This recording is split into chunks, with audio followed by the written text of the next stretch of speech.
이 부활의 사실은 예수님 당시에도 믿기 어려운 사실이었고 지금도 동일하게 예수님의 부활을 믿기 어렵습니다. 그래서 우리 모두가 예수님은 부활하셨습니다.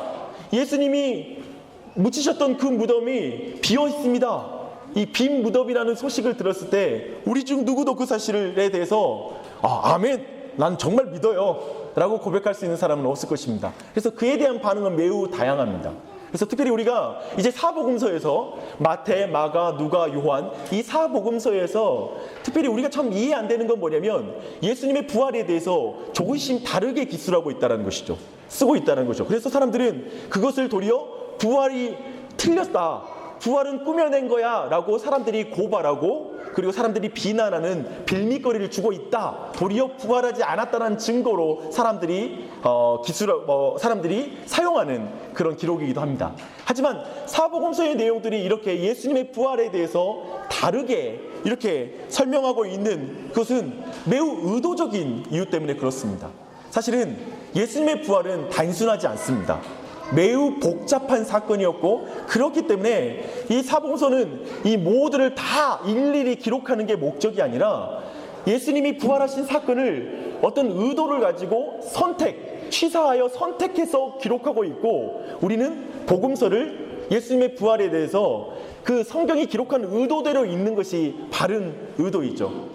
요한이 말한 것처럼 예수님이 행하신 모든 이적들과 그분이 행하신 가르침들을 다 기록하면 이 천지라도 이 온 세상도 다 기록하기에 부족함이 있다라고 말씀하신 그 말씀대로 오늘 우리가 말씀을 볼 때 예수님이 어떤 의도로 쓰셨는지 부활에 대해서 어떻게 기록하고 있는지를 차근차근 살펴보십시다. 특별히 마태, 마가, 누가의 경우에는 한번 우리는 설교 노트가 나가니까요. 설교를 노트 보시면서 참고하셔도 됩니다.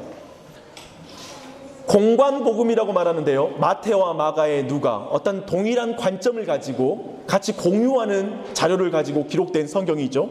그렇기 때문에 이 공관복음에서는 예수님의 부활을 어떤 식으로 다루냐면 여인들에게 부활의 소식을 전하고 갈릴리의 제자들이 가서 내가 제자들을 만날 것이다 라는 이 소식을 중심으로 기록되어 있습니다. 즉 뭐냐면 예수님의 부활 사건이 뭔지 그 사건의 핵심이 무엇인지를 전달하는 게 공관복음에서 부활에 대한 기술의 방향이고요. 요한복음의 같은 경우에는 제자들 개개인이 예수님의 부활을 어떻게 이해하게 되었고 받아들이게 되었는지 그 과정들을 기술하고 있습니다. 그래서 각 개인에게 부활이 갖는 구체적이고 특별한 의미를 전달하는 게 요한복음이 강조하고 있는 그러한 기술의 방식인 것이죠. 그래서 이 두 가지, 그래서 부활에 대한 내용은 크게 두 가지예요. 부활 사건 자체, 부활은 뭐냐라는 것과 그 부활이 어떻게 한 개인에게 주어지냐, 부활의 믿음이 주어지냐, 이 두 가지, 부활을 어떻게 누리며 사냐, 이 두 가지의 큰 주제로 나눠집니다. 근데 그 질문을 오늘 이 자리에 나와 있는 성도들에게 다시 한번 묻고 싶어요. 아마 이 자리에 나와 있는 우리 애찬아, 예수님의 부활을 믿니? 아멘. 애찬이가 예수님의 부활을 믿는데요. 우리 모두 예수님의 부활하셨다, 예수님이 죽으신 지 3일 만에 다시 살아나셨어, 이거에 대해서 다들 알고 있습니다. 그런데 그 깊은 의미를 이해하고 있습니까? 라는 질문을 여러분에게 드리고 싶습니다.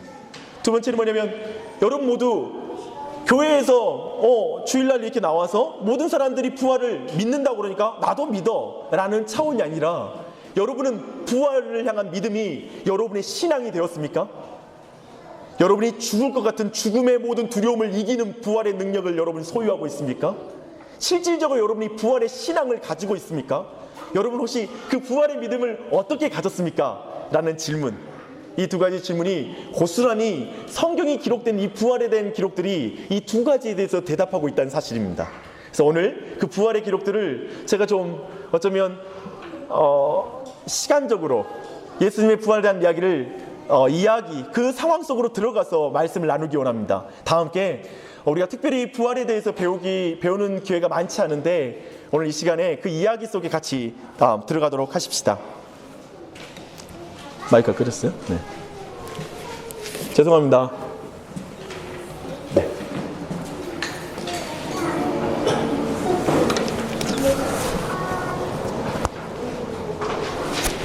여러분 생각하실 때 부활의 소식을 누가 가장 먼저 들은 것 같아요? 예수님을 사랑하고 그리고 예수님을 기뻐하는 사람, 그리고 부활을 간절히 기다리는 사람에게 부활의 소식이 가장 먼저 주어졌을까요? 아니요.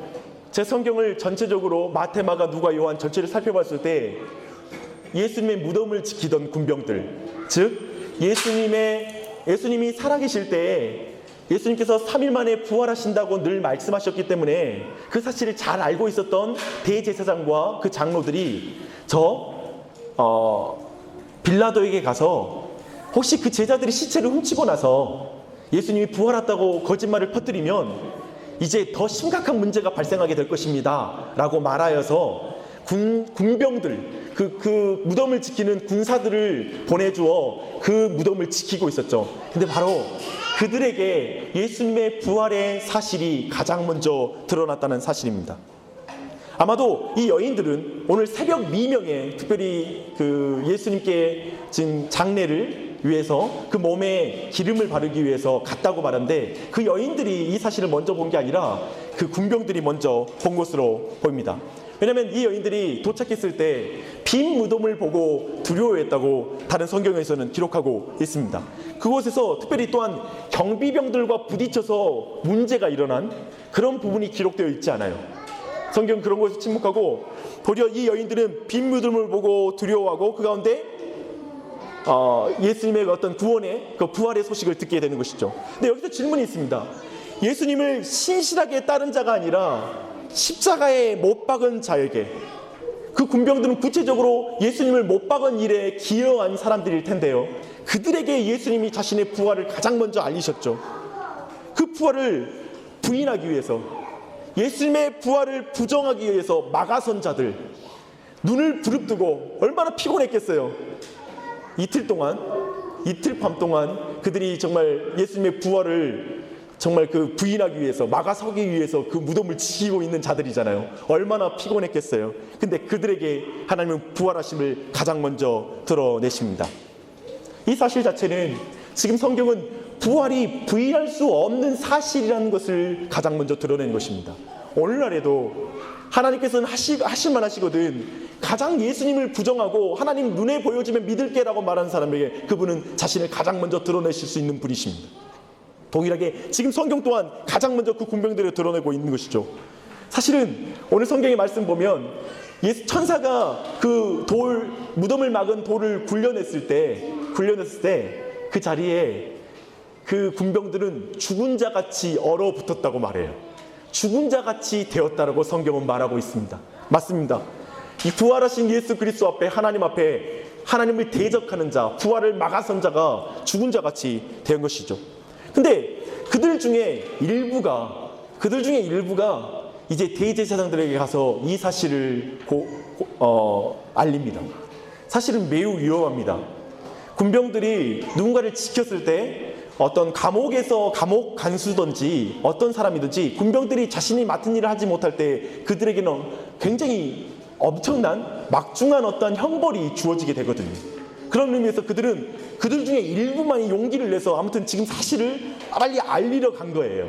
그렇게 알리러 갔는데 이제 거기 그 말을 들은 부활의 소식, 빈 무덤의 소식을 들은 그 대제사장들과 장로들은 함께 회의를 하고 그리고 결정한 그 결정이 뭐냐면 거짓말하는 거죠.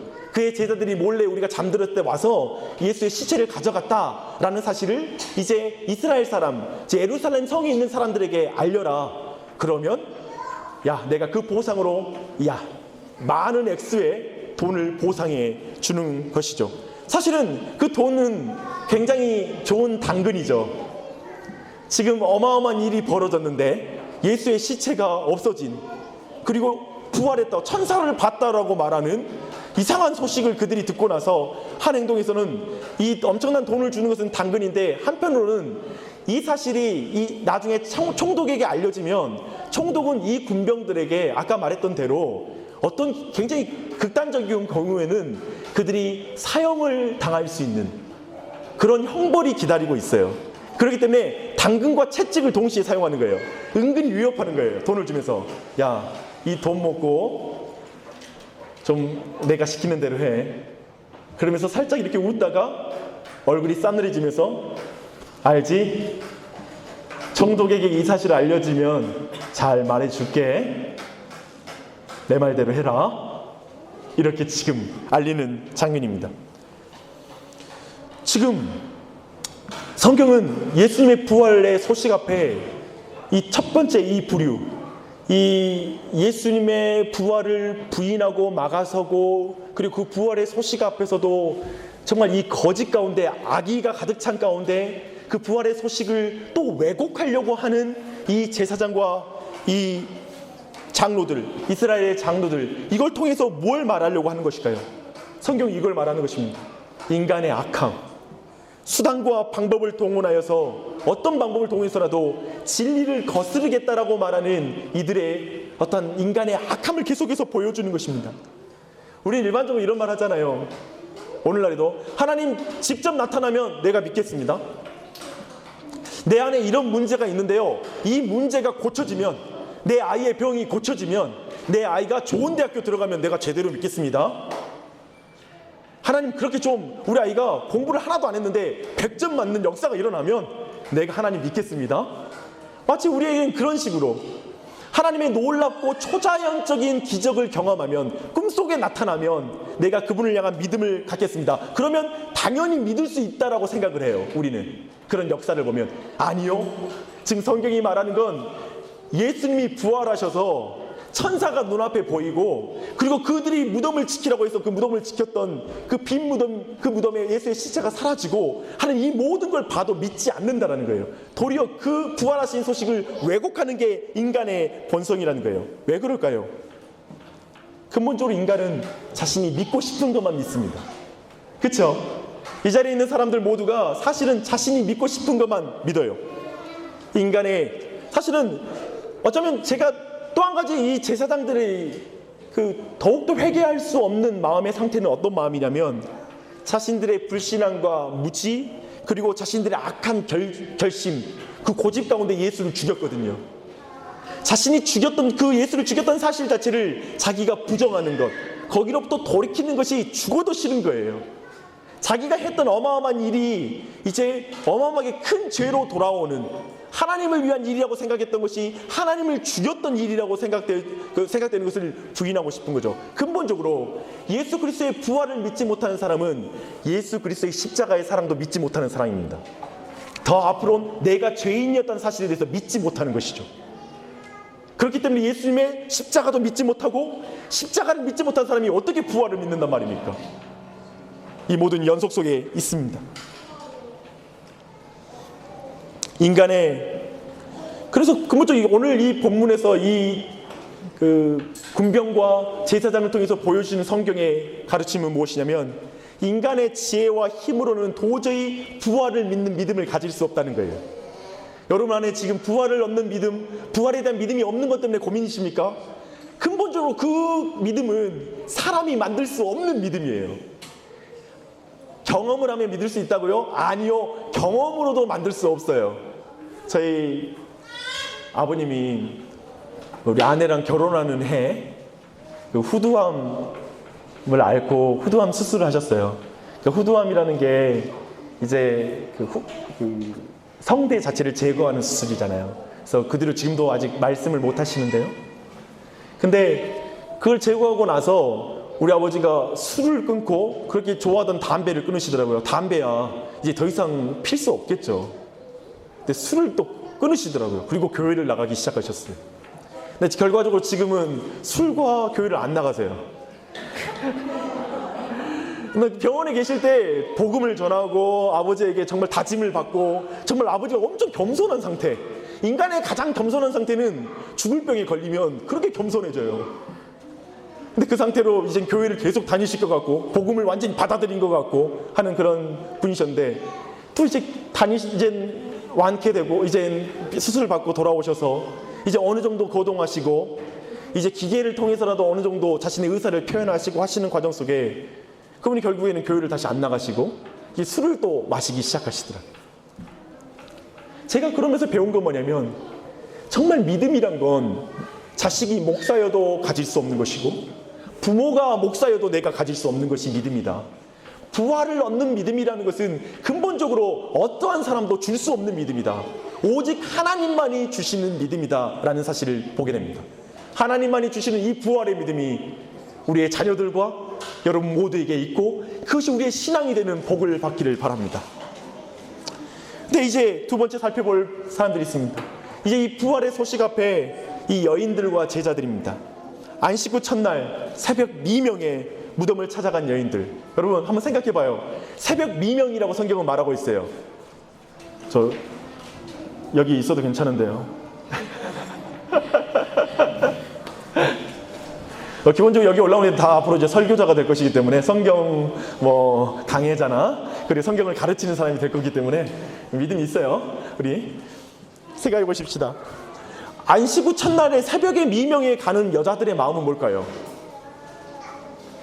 그 마음은 어떤 마음으로 거기를 갈까요? 아마 정말 예수님을 사랑하는 마음으로 가겠죠. 왜냐하면 사랑하지 않는다면 가지 않을 뿐만 아니라 새벽 미명부터 갈 이유가 없겠죠. 아마도 이 여인들은 밤을 샜을 것이에요. 아침에 동이 트자마자 가려고 그 여인들은 간절히 기다렸던 시간이었을 거예요. 안식일 날 저 옛 안식일, 예전에 구약의 사람들 이스라엘 사람이 지키던 안식일에 빨리 지나갔으면 좋겠다라고 생각하며 그날을 새벽을 맞았을 거예요. 그러면서 그 여인들은 가고 있어요. 근데 질문이 있습니다. 그 여인들은 부활을 향한 믿음을 가지고 갔을까요? 어때요? 부활을 향한 믿음이 있었을까요? 시온아, 부활을 향한 믿음이 있었을까? 은찬아? 몰라요? 아주 네, 분명히 고백해요. 아주 강해요. 아주 확신이 넘쳐나요. 네, 아니요. 제가 볼 때 성경 전체를 봤을 때에는 이 여인들은 부활에 대한 분명한 믿음을 가지고 있지는 않았습니다. 왜냐하면 시체에 기름을 바르기 위해서 지금 그걸 들고 가고 있거든요. 즉 시체를 찾으러. 또 한 가지, 또한 천사가 말하기를, 그들이 또 성경이 말하기를 무덤을 찾으러 갔다. 또 십자가에 달린 예수를 너희가 찾는 줄 안다 라고 말하는 걸 봐서 분명하게 지금 부활을 향한 믿음까지는 다다르지 않는 여인들이죠. 그렇다면 그 여인들은 그냥 의리상 같습니까? 인정상. 지금까지 나를 너무나 잘 돌봐줬고 나와 함께해 주신 예수님에 대한 사랑. 예를 들면 우리 같으면 교회 생활 너무 오래 하기 때문에 부활하신 예수님 믿어주는 거? 아니면 교회 생활 너무 오래 해서 친하기 때문에 교회 생활 계속 유지하는 거? 그런 차원이었을까요? 아니요. 그 여인들은 단순히 이렇게 그냥 그 여인들의 믿음을 완전히 무시할 수는 없다.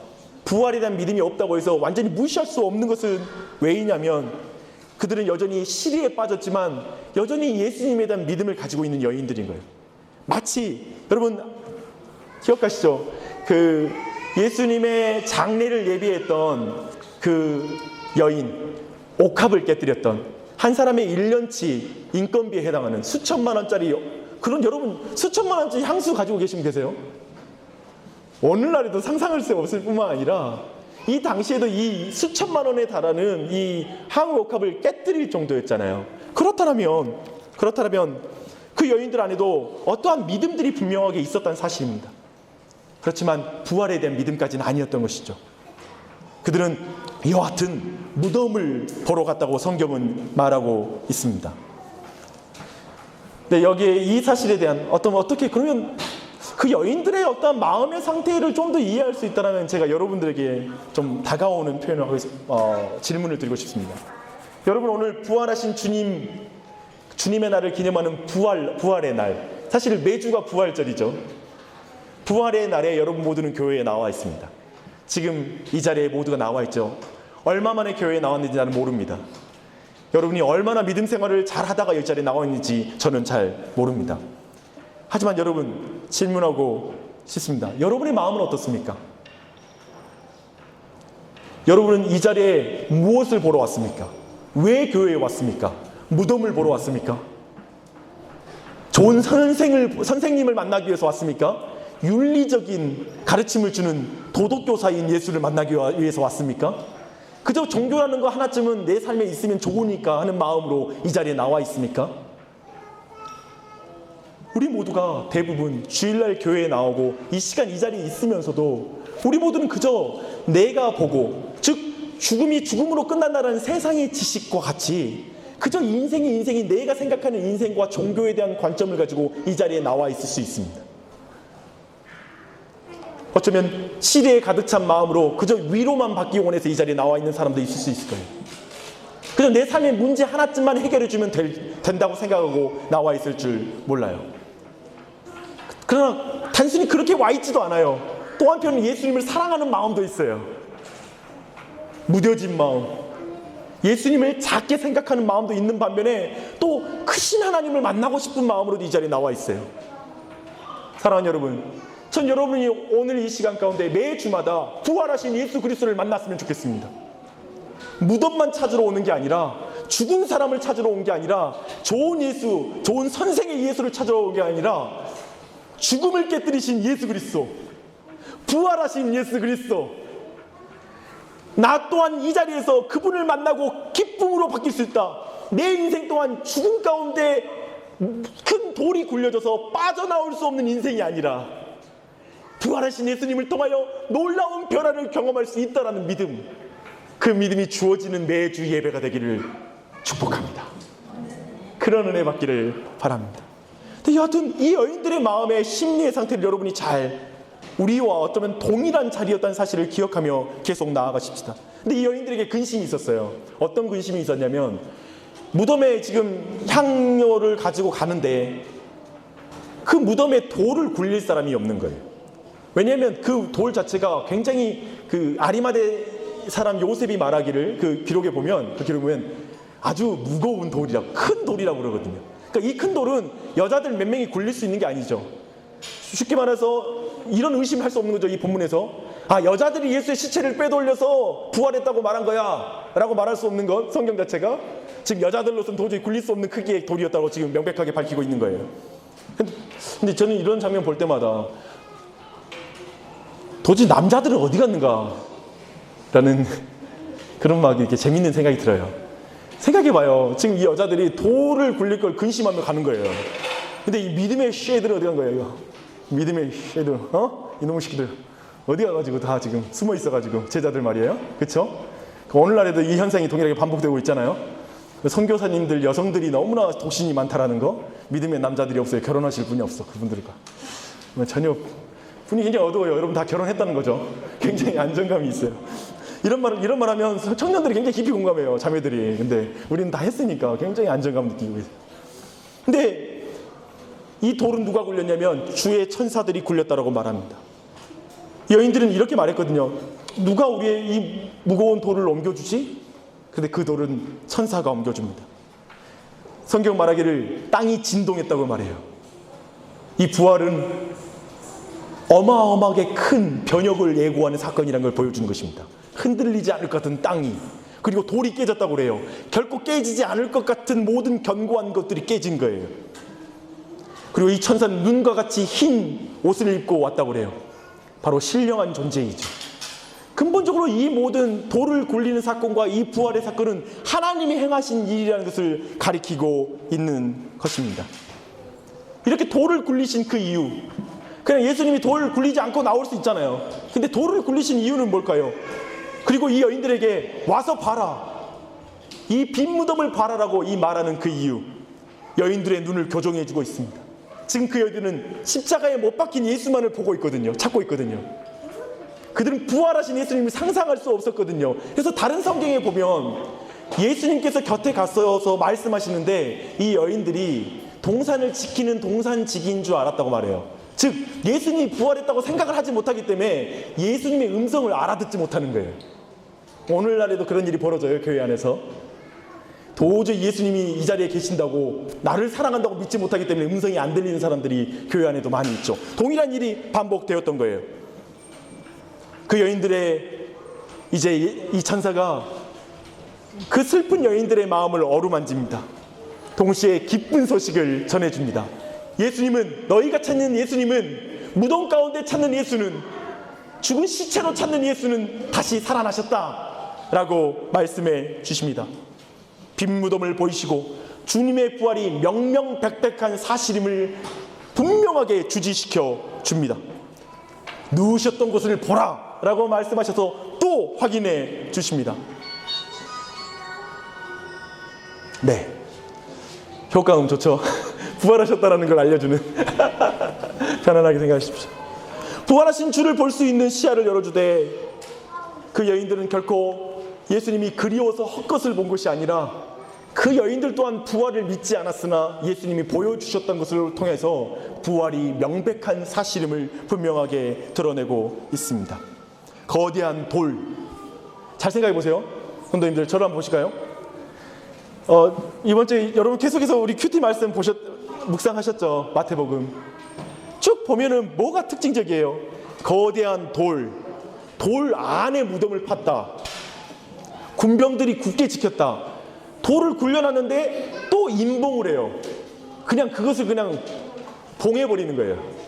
그런 모든 것, 이런 모든 것은 예수님의 부활을 방해하고 대적하고 그걸 부인하는 세력이 세상에는 가득하지만 그 모든 것들을 굴려간 돌은 바로 하나님의 부활하심을 결코 어떠한 것도 막을 수 없다.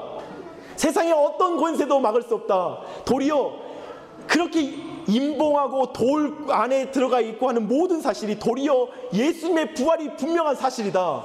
저 옆에 구멍 뚫고 들어가서 예수님 시체 건져간 게 아니다. 예수님의 부활이 명백한 사실임을 드러내고 있는 거예요. 저들의 대적이, 예수님의 부활을 막는 자들이 대적이 크면 클수록 예수님의 부활한 사실은 더욱 강하게 선포되고 있는 거예요. 이 세상이 악하면 악할수록 부활하신 예수님에 대한 믿음은 분명한 거예요. 이 세상이 하나님의 재림을 막고 있다고요? 주님이 다시 오시지 않는다고요? 그렇게 더 악해지면 악해질수록 예수 그리스도를 믿는, 재림을 믿는 믿음은 참되게 오롯이 영롱하게 빛나는 믿음인 거예요. 하나님은 그 모든 걸 뚫고 오실 거예요. 그 사실을 분명하게 말씀하고 계십니다.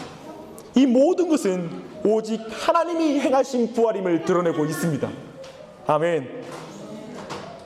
누가 우리를 위하여 무덤 문에서 돌을 굴려주리요? 누가 우리를 위하여 무덤 문에서 돌을 굴려주리요? 의미심장한 말입니다. 여러분의 한계, 여러분 모두가 앞으로 닥칠 그 죽음, 그 죽음의 문 앞에 있는 굴러있는 그 돌을 여러분 아무도 굴려낼 수 없을 것이고, 여러분 중 누구도 그것을 굴려내고 다시 살아날 사람은 아무도 없을 것입니다. 도대체 이 우리를 죽음에 갇혀놓고 사망에 갇혀놓고 정말 모든 한계 가운데 갇혀놓은 이 거대한 돌을 누가 굴려주겠습니까? 오직 하나님만이 굴려주십니다. 이 사실을 밝히고 있습니다.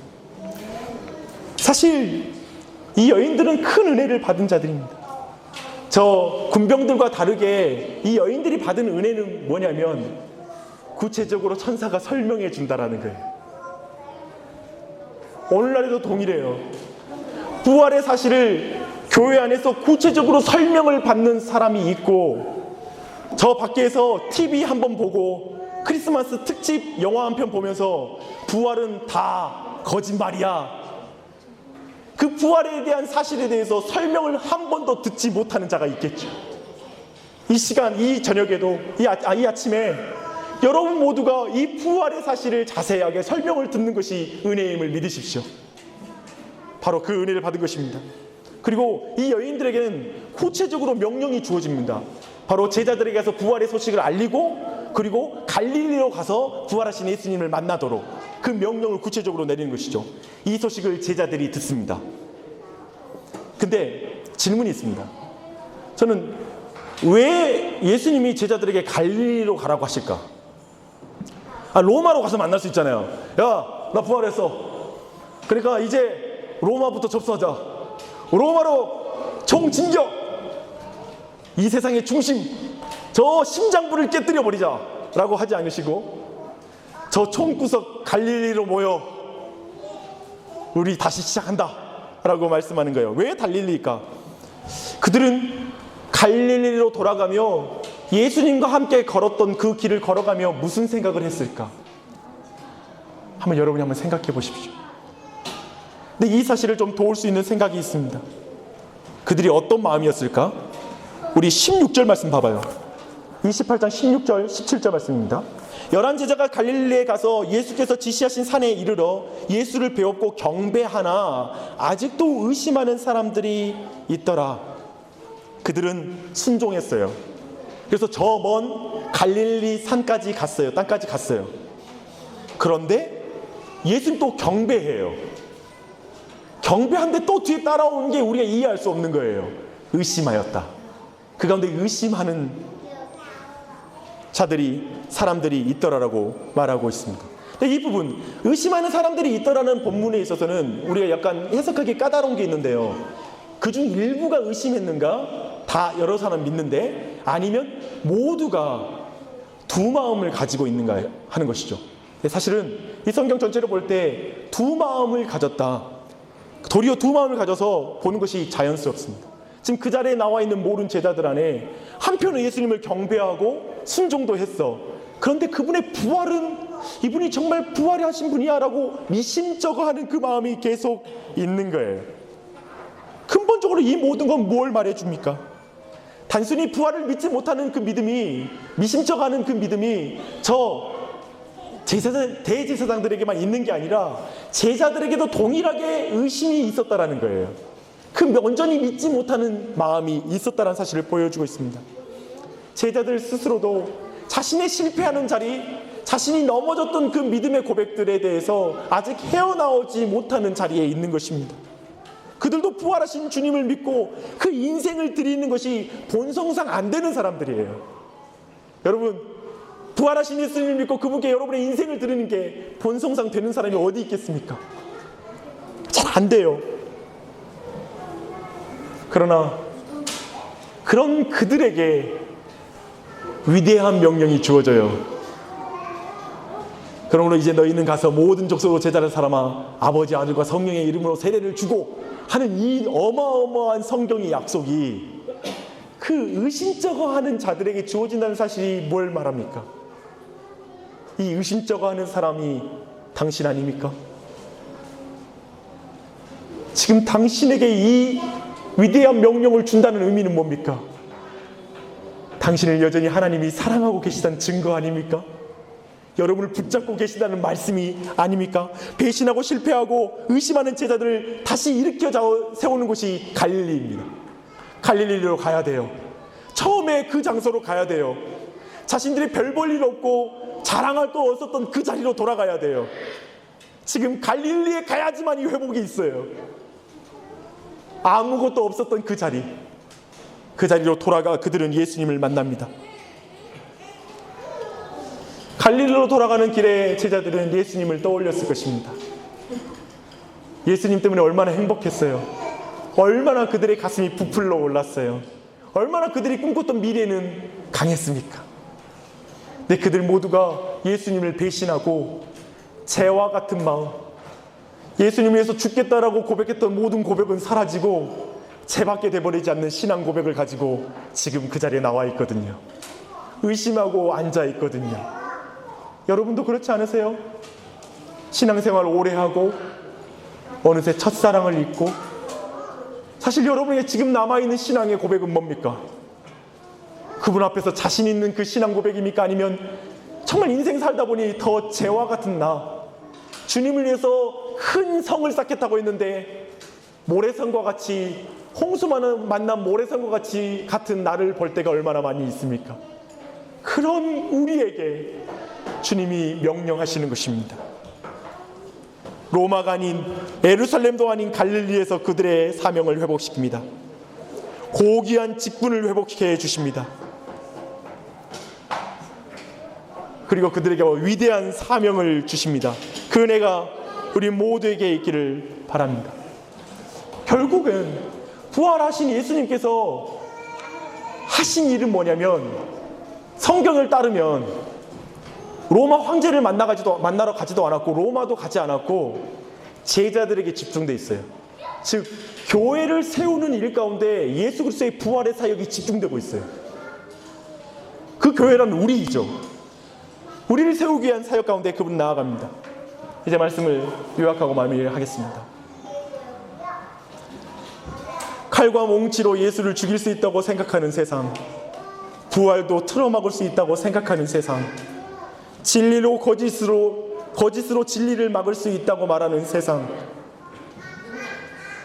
구체적으로 말하면 오늘날에는 예수를 잡아 죽인 유대교, 예수님을 실패자라고 부르는 이슬람, 이 모든 것이 뒤섞인 복음의 적대적이고 부활에 대해서 무관심한 세상 속에 그 앞에 우리는 어떻습니까?